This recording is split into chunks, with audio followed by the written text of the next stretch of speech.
नमस्कार। साल 2025 का सबसे बड़ा और जिसका सबसे ज्यादा इंतजार हो रहा है वो फिनटेक आईपीओ आ रहा है, ग्रो का आईपीओ।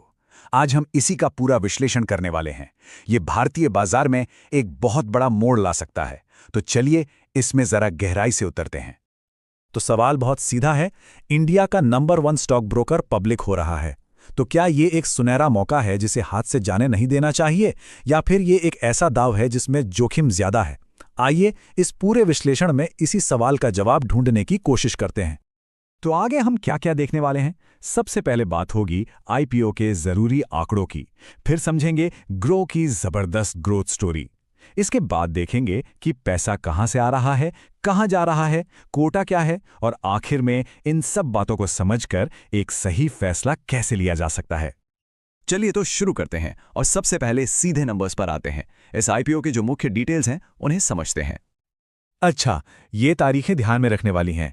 सब्सक्रिप्शन विंडो 4 नवंबर को खुलेगी और 7 नवंबर को बंद हो जाएगी। अलॉटमेंट की तारीख है 10 नवंबर, और अगर सब कुछ ठीक रहा तो 12 नवंबर को ये स्टॉक एनएससी और बीएससी पर लिस्ट हो जाएगा। अब आते हैं उन नंबर्स पर जो सबसे ज्यादा मायने रखते हैं। प्राइस बैंड रखा गया है 95 रुपए से 100 रुपए प्रति शेयर। एक लॉट में 150 शेयर होंगे, मतलब मिनिमम इन्वेस्टमेंट लगभग 15,000 रुपए के आसपास बैठेगा। और टोटल इशू साइज देखिए, 6,632 करोड़ रुपए। मतलब ये कोई छोटा मोटा आईपीओ नहीं है। और अगर बाजार के मूड की बात करें तो ग्रे मार्केट प्रीमियम, जिसे हम जीएमपी भी कहते हैं, वो फिलहाल 10 रुपए प्रति शेयर पर चल रहा है। इसका सीधा सा मतलब है कि मार्केट को उम्मीद है कि लिस्टिंग वाले दिन लगभग 10% का प्रीमियम मिल सकता है, यानी लिस्टिंग प्राइस 110 रुपए के आसपास हो सकता है। नंबर्स तो ठीक है, पर नंबर्स के पीछे की कहानी क्या है? चलिए अब वो समझते हैं। ग्रो आखिर ग्रो बना कैसे, और ये कंपनी इतनी अहम क्यों है? देखिए, ग्रो का ऑफिशियल नाम है billion brains garage ventures limited, पर आज ये सिर्फ एक ऐप या एक कंपनी नहीं है।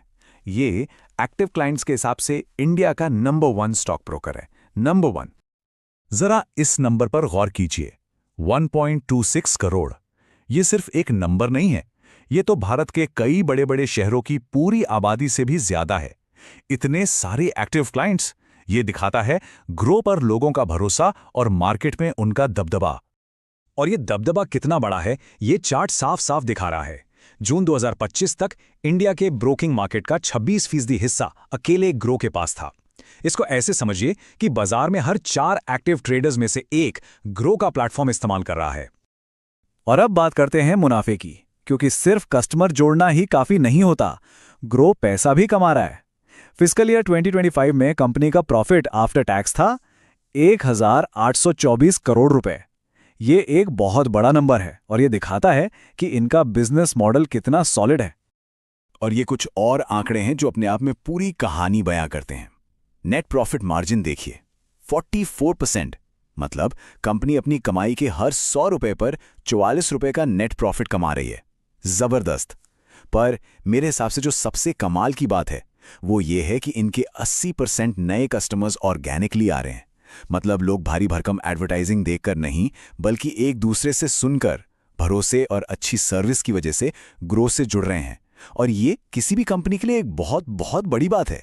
ठीक है, तो कंपनी की ग्रोथ स्टोरी तो मजबूत दिख रही है, पर अब बात करते हैं पैसों की। ये समझते हैं कि आईपीओ से जो पैसा आएगा उसका होगा क्या, शेयर किसको कितने मिलेंगे, और कंपनी के जो मेन लोग हैं, जो इनसाइडर्स हैं, वो क्या कर रहे हैं।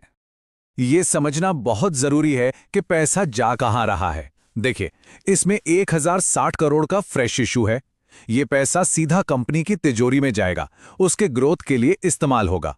लेकिन एक बहुत बड़ा हिस्सा 5,572 करोड़ रुपए, ये है ऑफर फॉर सेल, यानी ओएफएस। इसका मतलब ये पैसा कंपनी को नहीं मिलेगा, ये उन पुराने इन्वेस्टर्स को मिलेगा जो अपने शेयर बेच रहे हैं। ये एक बहुत ही अहम बात है जिस पर गौर करना चाहिए। तो सवाल उठता है कि जो पैसा कंपनी के पास आ रहा है, यानी वो 1,060 करोड़ रुपए, उसका होगा क्या? तो कंपनी उसे अपनी ब्रांडिंग को और मजबूत करने में लगाएगी, अपनी एनबीएफसी यानी लोन देने वाली कंपनी में इन्वेस्ट करेगी, और अपने टेक्नोलॉजी इंफ्रास्ट्रक्चर को और बेहतर बनाएगी। मतलब पैसा ग्रोथ पर ही खर्च होगा। अच्छा, अब ये देख लेते हैं कि शेयर मिलेंगे किसे। तो देखिए, 75% हिस्सा क्यूआईबीज यानी बड़े बड़े इंस्टीट्यूशनल इन्वेस्टर्स के लिए रिजर्व्ड है। 15% HNIs मतलब हाई नेटवर्थ लोगों के लिए और रिटेल इन्वेस्टर्स के लिए सिर्फ 10% का कोटा है। इसका सीधा मतलब यह है कि रिटेल कैटेगरी में ओवर सब्सक्रिप्शन होने के चांसेस बहुत ज़्यादा हैं और अलॉटमेंट मिलना थोड़ा मुश्किल हो सकता है। और ये एक बहुत ही पॉजिटिव साइन है। कंपनी के जो 4 प्रमोटर्स हैं, जो फाउंडर्स हैं, वो सब मिलकर अपनी हिस्सेदारी का सिर्फ 0.07% बेच रहे हैं। 0.07%, ये ना के बराबर है। ये साफ दिखाता है कि उन्हें अपनी कंपनी के भविष्य पर कितना जबरदस्त भरोसा है। और सिर्फ प्रमोटर्स ही नहीं, कंपनी के साथ बड़े बड़े नाम जुड़े हैं। माइक्रोसॉफ्ट के CEO Satya Nadella, peak XV partners, tiger global. जब इतने बड़े नाम किसी कंपनी में पैसा लगाते हैं तो ये उसकी क्रेडिबिलिटी को और भी बढ़ा देता है। चलिए, तो अब तक हमने सारे जरूरी पहलुओं को देख लिया। अब इन सब जानकारियों को एक साथ रखकर देखते हैं कि एक इन्वेस्टर के लिए मुख्य बातें क्या निकलकर आती हैं। तो कहानी के 2 पहलू हैं, जैसा हमेशा होता है। एक तरफ है कंपनी की बड़ी ताकतें, जैसे कि वो मार्केट लीडर है, ऑर्गेनिक ग्रोथ कमाल की है, प्रॉफिट भी तगड़ा है और बड़े इन्वेस्टर्स का सपोर्ट है।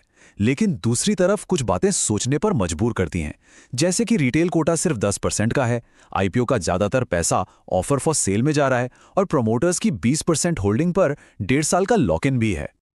तो आखिर में फैसला लेने के लिए 3 स्टेप्स हैं।